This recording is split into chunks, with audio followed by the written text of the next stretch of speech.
स्वागत है आपका अपने YouTube चैनल होमवर्क हेल्पर्स में।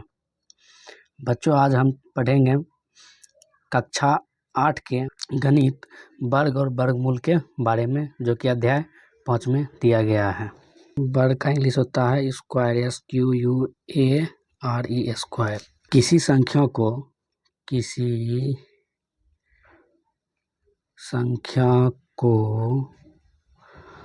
उसी संख्या से गुणा करने पर जो गुणनफल प्राप्त होता है वह वर्ग कहलाता। कहते हैं किसी संख्या को उसी संख्या से गुणा करने पर जो गुणनफल प्राप्त होता है उसे वह वर्ग कहलाता है। जैसे कि देखिए 2 का वर्ग तो क्या होगा 2 गुने 2, यानी कि 2 का वर्ग निकालने के लिए हम उसी संख्या को उसी से गुना करते हैं। जैसे 2 को हम 2 से गुना करेंगे तो इसको लिख सकते हैं 2 का स्क्वायर, तो 2 गुने 2 बराबर 4। 3 का वर्ग 3 गुने 3, 3 का स्क्वायर यानी कि 9। इसी प्रकार 8 का वर्ग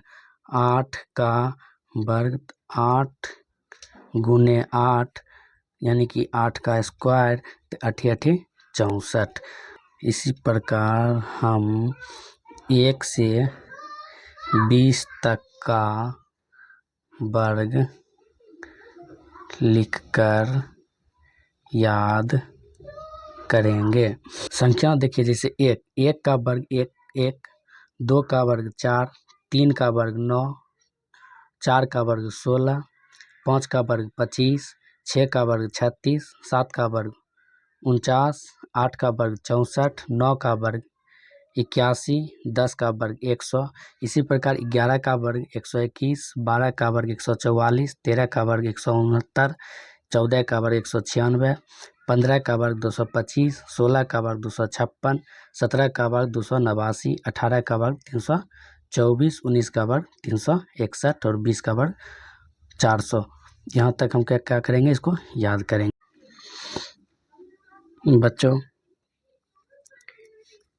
1 से 20 तक का वर्ग लिखने के बाद आपको पता चल गया होगा कि 49 किसका वर्ग है, 64 किसका वर्ग है, 289 किसका वर्ग है।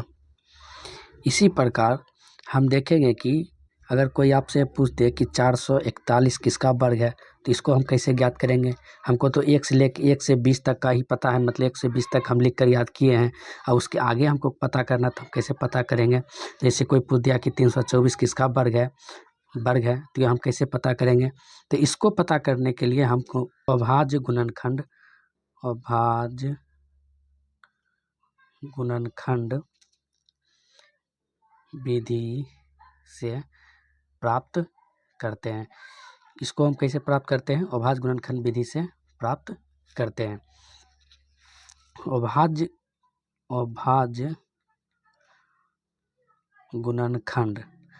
गुणनखंड जैसे हम एलसीएम लेते हैं, उसी प्रकार अभाज्य गुणनखंड विधि से हम क्या करेंगे, इस सबका पहले अभाज्य गुणनखंड करेंगे। 12 का हम निकालते हैं अभाज्य गुणनखंड, 12 का। तो 12 का अभाज्य गुणनखंड निकालने के लिए हमको किसकी संख्या से मतलब अभाज्य गुणनखंड लगाते हैं, 2 से, 3 से, 5 से, 7 से, 11 से, 13 से, यानी कि अभाज्य संख्या से हम क्या करते हैं, अभाज्य गुणनखंड तोड़ते हैं। जैसे 2 से इसका अभाज्य गुणनखंड तोड़ेंगे, 2 छके 12, 2 तिया 6, 3 एकम 3। तो 12 का अभाज्य गुणनखंड हो गया 2 गुने 2 गुने 3। इसी हम जैसे 36 का करते हैं अभाज्य गुणनखंड, 2 एकम 2, 18 दूना 36, 2 नवा 18, 3 3 तिया 9, 3 एकम 3। तो 36 का अभाज्य गुणनखंड हो गया 2 गुने 2 गुने 3 गुने 3। आइए अब हम देखते हैं कि जैसे 324 एक पूर्ण वर्ग है कि नहीं। 324 एक पूर्ण वर्ग है कि नहीं। तो 324 का हम अभाज्य गुणनखंड तोड़ेंगे तो अभाज्य गुणनखंड में पहले हम किसे लगाते हैं तो 2 से लगाते हैं, फिर 3 से, फिर 5 से, फिर 7 से, फिर 11 से, फिर 13 से लगाते हैं। तो पहले हम 2 से लगाएंगे तो 2 से लगाने के लिए 2 2 एकम 2, 2 छक 12, 2 दूना 4। फिर 2 से लगाएंगे 2 अट्ठी 16, 2 एकम 2। फिर 3 से 3 3 दूना 6, 3 सत्ते 21। फिर 3 से लगेगा 3 3 नंबर 27, 3 3 तिया 9, 3 एकम 3। तो 324 का अभाज्य गुणनखंड हो गया 2 गुने 2, 3 गुने 3, 3 गुने 3, 3 गुने 3। यानी कि हम देखते हैं क्या है कि पूर्ण वर्ग बनाने के लिए अभाज्य गुणनखंड जो है जोड़े में आना चाहिए। जैसे 2 का जोड़ा, 3 का जोड़ा, 3 का जोड़ा। अगर ये संख्या जोड़े में है तो यह एक पूर्ण वर्ग संख्या होगी। यानी कि ये हो जाएगा 2 गुने 3 गुने 3, 3 तिया 9, 9 दूना 18। यानी कि 18 का ये क्या है, 18 का ये पूर्ण वर्ग है। इसी प्रकार हम देखते हैं कि 441 किसका पूर्ण वर्ग है। तो इसको तोड़ने के लिए हम पहले 3 से लगाएंगे, 3 3 एकम 3, 3 चौक 12, 3 सत्ते 21। फिर 3 से 3 चौक 12, 3 नौ 27। फिर 3 से नहीं लगेगा, 7 से लगेगा, 7 सत्ते 49, 7 एकम 7। तो इसका 441 का अभाज्य गुणनखंड हो गया 3 गुने 3 गुने 7 गुने 7। तो ये 3 देखिए जोड़ा में है, 7 भी क्या है जोड़ा में है। तो ये हो गया 3 गुने 7 यानी 21 का क्या है ये पूर्ण वर्ग है। यानी कि हम कह सकते हैं कि जिस संख्या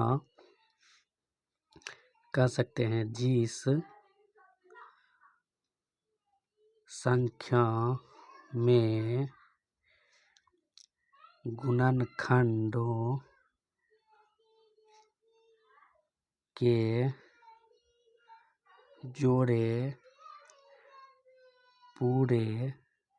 जोड़े पूरे बन जाते हैं वह संख्या पूर्ण वर्ग कहलाती है। वह संख्या जिस संख्या में गुणनखंड के जोड़े पूरे बन जाते हैं वह संख्या क्या कहलाती है, पूर्ण वर्ग संख्या कहलाती है। आगे हम देखते हैं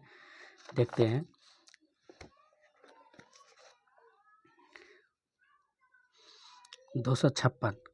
आगे देखते हैं कि 256 जो है पूर्ण वर्ग है या अपूर्ण वर्ग।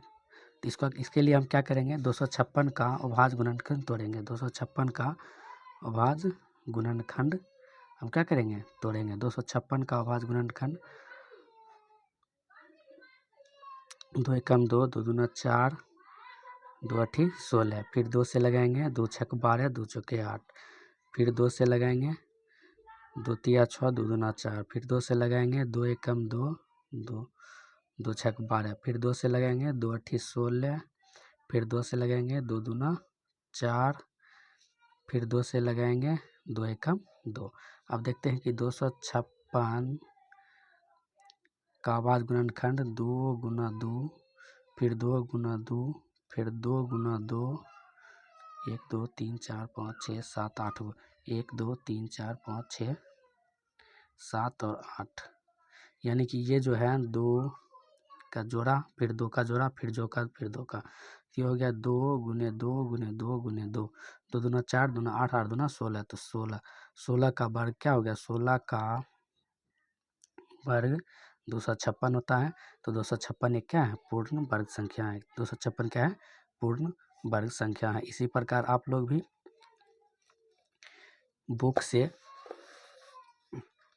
इस बुक से स्वयं करके देखिएगा, में बनाइएगा क्या निम्नलिखित संख्या में पूर्ण वर्ग है। 400 और 600 का अभाज्य गुणनखंड निकाल के देखिएगा कि ये पूर्ण वर्ग संख्या है या नहीं। ठीक।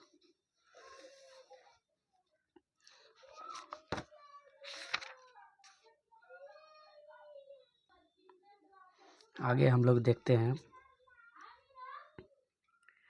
वर्ग के गुण धर्म, यानी कि वर्ग के गुणधर्म, गुणधर्म मतलब प्रॉपर्टी, वर्ग के प्रॉपर्टी के बारे में हम लोग देखेंगे। अभी हम लोगों ने 1 से 20 तक के वर्ग लिखकर देखा था। ठीक, अब उस वर्ग में हम लोग देखते क्या हैं कि प्रत्येक जो वर्ग संख्या दिया मतलब निकाले हैं हम लोग, उसके इकाई स्थान पर या तो 0 है या 1 है या 4 है या 5 है या 6 है या 9 है।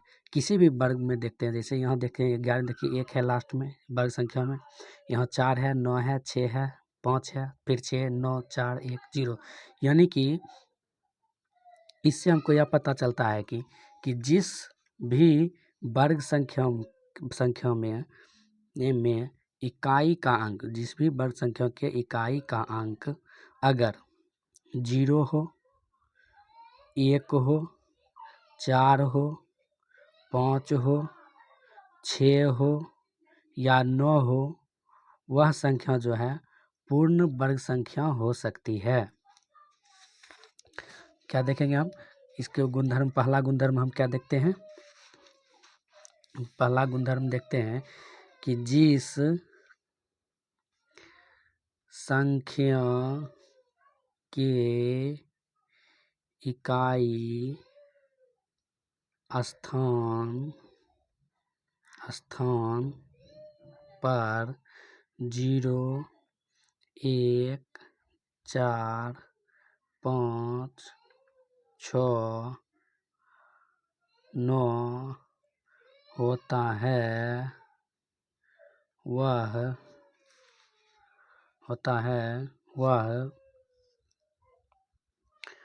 पूर्ण वर्ग संख्या हो सकती है। यानी कि जिस भी संख्या के इकाई स्थान पर 0, 1, 4, 5, 6, 9 होता है, वह संख्या पूर्ण वर्ग संख्या हो सकती है। यानी कि हो सकती है कि मतलब है कि होगा और नहीं होगा, नहीं भी हो सकता है। जैसे यहाँ हम लिख दिए, क्या लिख दिए? यहाँ लिख दिए 21। क्या लिखे? 21। तो 21 के इकाई स्थान पर क्या है? 1 है, तो यह पूर्ण वर्ग संख्या है? नहीं है। इसी की जगह पर 81 लिखते। 81 क्या है? एक पूर्ण वर्ग संख्या है। किसका पूर्ण वर्ग संख्या है? तो 9 का क्या है? पूर्ण वर्ग संख्या है। 9 × 9 9 9 81। यानी कि कहने का मतलब ये हुआ कि 0, 1, 4, 5, 6, 9 जिस भी संख्या के अंत में रहेगा वह पूर्ण वर्ग संख्या हो भी सकती है और नहीं हो भी सकती है। हो सकती है तो उसको हमको क्या करना है? चेक करना है। तो चेक हम कैसे करेंगे? तो चेक करने के लिए हम लोगों ने पढ़ा था, क्या पढ़ा था? कि अभाज्य गुणनखंड विधि। क्या पढ़ा था? अभाज्य गुणनखंड विधि से हम क्या करेंगे? उसको चेक कर लेंगे। ठीक, ये हो गया पहला प्रॉपर्टी। अब हम देखते हैं दूसरा प्रॉपर्टी। अब क्या देखते हैं? दूसरा प्रॉपर्टी में हम क्या देखते हैं कि 1 से 20 तक लेकर हम जो भी वर्ग लिखे हैं उसमें कौन कौन सी संख्या नहीं आ रहा है। तो कौन कौन सी संख्या नहीं आ रहा है? तो इसमें देखिए 2 नहीं आ रहा है, 3 नहीं आ रहा है, 7 नहीं आ रहा है और 8 नहीं आ रहा है। यानी कि इस वर्ग संख्या में 2, 3, 7, 8 ये सब संख्या जो है इकाई स्थान पर नहीं आ रहा है। जब ये सब संख्या नहीं आ रहा है तो इसका मतलब ये हुआ कि जिस भी संख्या के अंत में 2, 3, 7, 8 रहेगा वह वह वर्ग संख्या नहीं हो सकती, या पूर्ण वर्ग संख्या नहीं हो सकती, पूर्ण वर्ग संख्या नहीं हो सकती है। ठीक, तो इसका दूसरा प्रॉपर्टी हम लोग लिखेंगे जिस संख्या के इकाई के स्थान पर 2, 3, 7 और 8 में से कोई एक हो तो वह संख्या कभी भी पूर्ण वर्ग नहीं हो सकती है। यानी कि जिस भी संख्या के इकाई स्थान पर 2, 3, 7 और 8 रहेगा वह वह संख्या कभी भी पूर्ण वर्ग नहीं हो सकती है। ठीक, प्रॉपर्टी ये दूसरा प्रॉपर्टी हो गया। पहला में हमने क्या देखा कि जिस भी संख्या के इकाई स्थान पर 0, 1, 4, 5, 6 और 9 होता है वह संख्या पूर्ण वर्ग हो सकती है। और जिस संख्या के इकाई स्थान पर 2, 3, 7 और 8 में से कोई एक हो तो वह संख्या कभी भी पूर्ण वर्ग संख्या नहीं हो सकती है। उसके बाद आगे हम लोग देखते हैं प्रॉपर्टी नंबर 3। प्रॉपर्टी नंबर 3 में हम लोग क्या देखते हैं प्रॉपर्टी नंबर 3 में हम देखते हैं कि सम संख्या का जो वर्ग होता है सम संख्या इसमें कौन है? 2 है, 4 है, 6 है, 8 है, 10 है। तो इसका देखते हैं क्या कि सम संख्या का वर्ग हमेशा क्या होता है? सम होता है। 4 का वर्ग जैसे 16 क्या है? एक सम संख्या है। 6 क्या है? सम संख्या। 6 का वर्ग क्या हुआ? 36 क्या है? सम संख्या। 8 का वर्ग 64 क्या है? सम संख्या। 10 का वर्ग 100 यानी कि 10 एक सम संख्या और इसका वर्ग भी क्या है? सम संख्या। तो प्रॉपर्टी नंबर 3 में हम देखेंगे प्रॉपर्टी नंबर 3 में हम लोग देखेंगे कि सम संख्या का वर्ग हमेशा सम संख्या होगा। ठीक, इसी प्रकार विषम संख्या का वर्ग हमेशा विषम संख्या होगा। ठीक, अब देखिए विषम संख्या कैसे होगा। 3 एक विषम संख्या है, 3 का वर्ग 9, 9 भी विषम संख्या। 5 विषम संख्या, 5 का वर्ग 25 विषम संख्या। 7 विषम संख्या, 7 का वर्ग विषम संख्या 49। 9 विषम संख्या, 9 का वर्ग 81 विषम संख्या। इसी प्रकार 11 विषम संख्या, इसका वर्ग भी 121 विषम संख्या है। 13 विषम संख्या, इसका वर्ग 169 विषम संख्या। 17 विषम संख्या, इसका वर्ग 289 एक विषम संख्या है। ठीक, तो हम अगली प्रॉपर्टी के बारे में अगली प्रॉपर्टी नंबर 5 इसमें क्या देखते हैं हम लोग कि जिस संख्या के अंत में शून्य की संख्या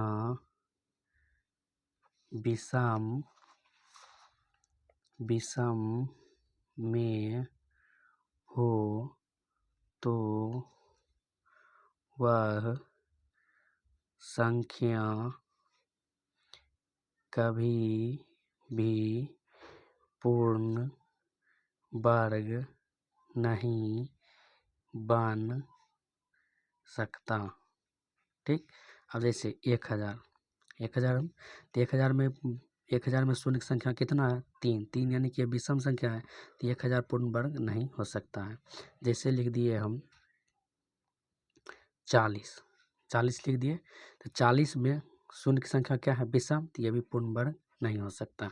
जैसे लिख दिए हम 32 003।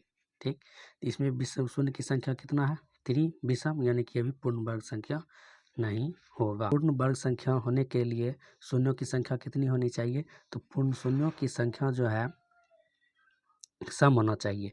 जैसे 400 लिखे तो 400 पर कितना शून्य है? 2, तो यानी कि ये पूर्ण वर्ग संख्या हो सकती है। ठीक, हो सकती है। इसके लिए हम चेक करेंगे। चेक कैसे करेंगे? तो भाज्य गुणनखंड विधि से चेक करेंगे। जैसे लिख दिए हम 10,000 10,000। 10,000 में शून्य संख्या कितना है? सम। तो सम है तो 1 2 3 4 सम है तो ये पूर्ण वर्ग संख्या होगी। ठीक, इसको जांचने के लिए हम क्या करेंगे? अभाज्य गुणनखंड विधि का प्रयोग करेंगे। ठीक, अब हम लोग देखेंगे प्रॉपर्टी नंबर 6। प्रॉपर्टी नंबर 6 में क्या है कि दो क्रमागत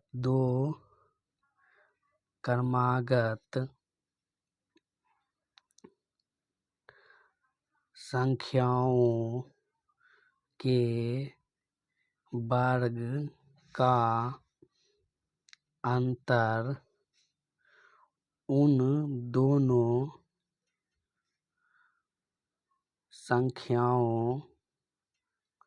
संख्याओं का योग होता है।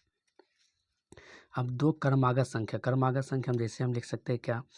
3, 2 और 3। तो इसका अंतर हम लोग देखेंगे तो 3 का स्क्वायर माइनस 2 का स्क्वायर कितना आएगा?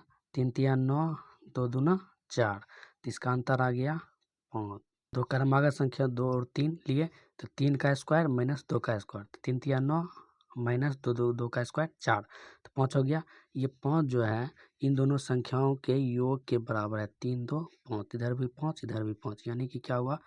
3 और 2 को जोड़ने के बाद उनके वर्गों का जो अंतर जो है दोनों क्या होता है? बराबर होता है। इसी प्रकार जैसे हम लिखते हैं 15 का स्क्वायर माइनस 14 का स्क्वायर, तो इसका अंतर जो क्या होगा? 15 प्लस 14 होना चाहिए। 15 का स्क्वायर 225, 14 का स्क्वायर 196, यहाँ हो जाएगा दोनों का योग 29।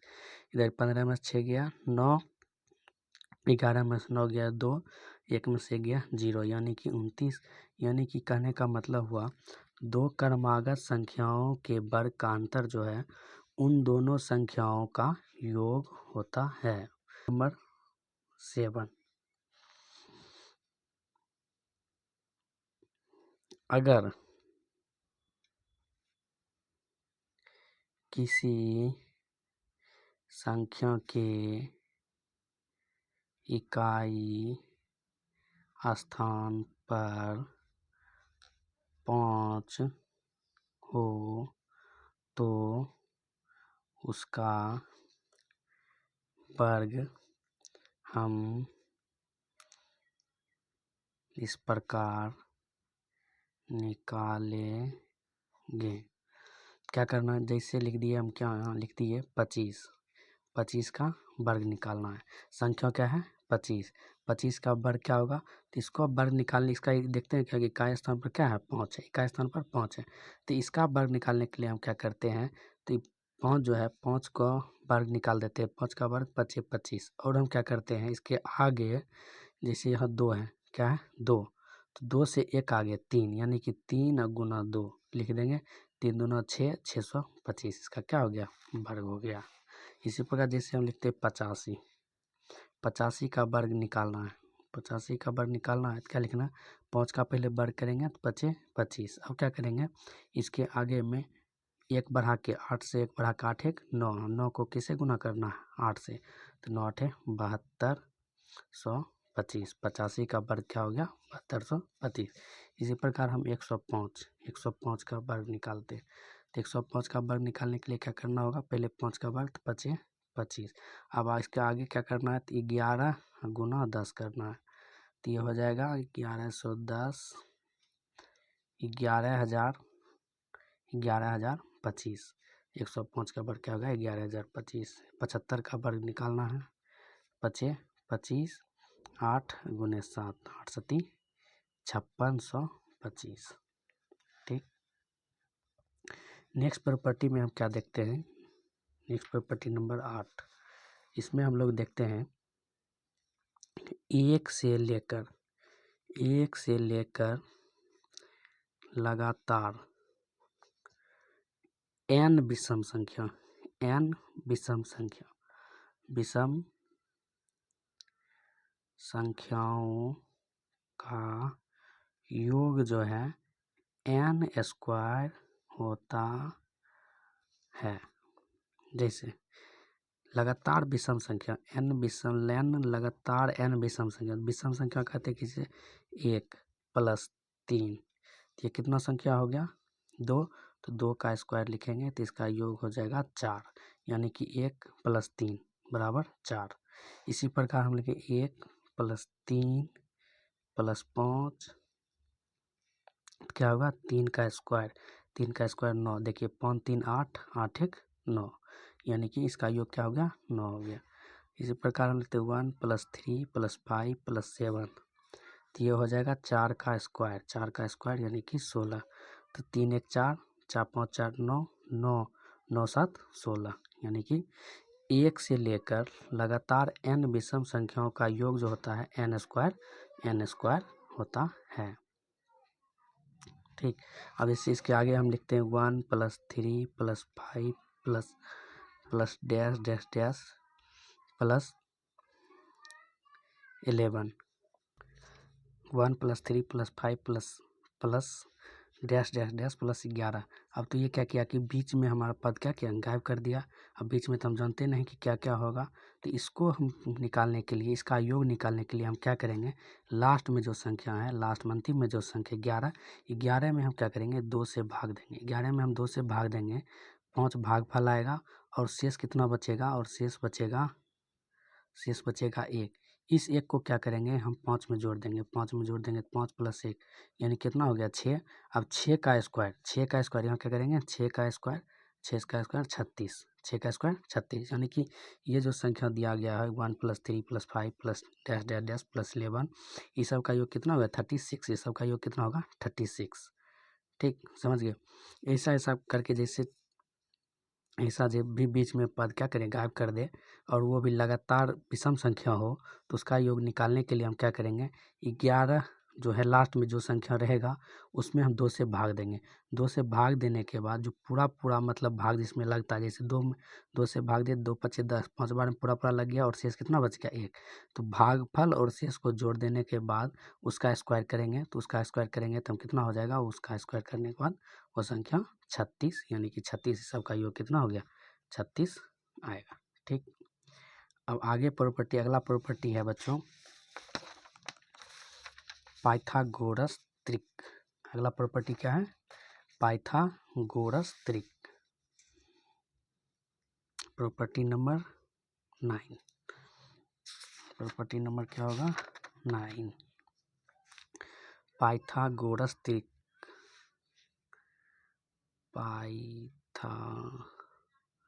पाइथागोरस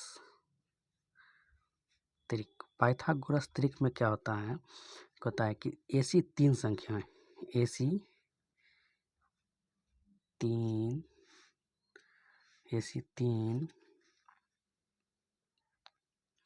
संख्याएं या संख्याओं का समूह जिनमें 2 संख्याओं के वर्गों का योग तीसरी संख्या के वर्ग के बराबर हो। क्या हो, वर्ग के बराबर हो। जैसे 3 4 और 5 हम तीनों संख्या ले लिए, 3 संख्याओं का ऐसा समूह हो गया।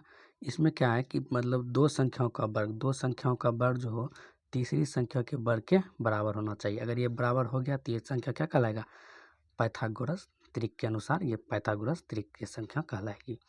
जैसे 3 का स्क्वायर + 4 का स्क्वायर = 5 का स्क्वायर, 2 संख्याओं का स्क्वायर तीसरी संख्या के स्क्वायर के बराबर होना चाहिए। 3 3 9 4 चौक 16, यहाँ 25 25, 16 9 25, यानी कि 25 = 25, तो ये संख्या जो है क्या है पाइथागोरस त्रिक है। अब जैसे दूसरा हम लेते हैं 8 15 17। ठीक, तो 8 15, 8 का स्क्वायर + 15 का स्क्वायर = 17 का स्क्वायर, तो 8 8 64 15 का स्क्वायर 225, 17 का स्क्वायर 289। अब जोड़ने के बाद 5 4 9, 6 2 8 2, यानी कि 289। तो ये संख्या क्या है? पाइथागोरस त्रिक है। पाइथागोरस त्रिक में हो गया ऐसी तीन संख्याओं का समूह जिसमें दो संख्याओं के वर्गों का योग तीसरी संख्या के वर्ग के बराबर होना चाहिए। तो 3 4 5 8 15 17 ये सब क्या है? पाइथागोरस त्रिक संख्या है, पाइथागोरस त्रिक संख्या है। अब लास्ट में हम लोग देखते हैं कि संख्या के इकाई अंक 10 नंबर प्रॉपर्टी में देखते हैं संख्या के इकाई अंक, और इधर हम देखते हैं संख्या के वर्ग का इकाई अंक। अगर जिस संख्या के अंत में 1 और 9 हो उसका वर्ग में क्या होगा? वर्ग में वर्ग के इकाई का अंक, वर्ग का इकाई का अंक क्या होगा? तो 1 होगा। ठीक, जैसे 2 और 8, जिस संख्या के इकाई अंत में 2 हो या 8 हो तो उसमें क्या होगा? 4 होगा। उसका क्या होगा? वर्ग का इकाई अंक 4 होगा। 3 और 7, जिस संख्या के इकाई अंत पर क्या होगा? 3 होगा या 7 होगा, उसका वर्ग के इकाई स्थान पर क्या होगा? तो 9 होगा। क्या होगा? 9 होगा।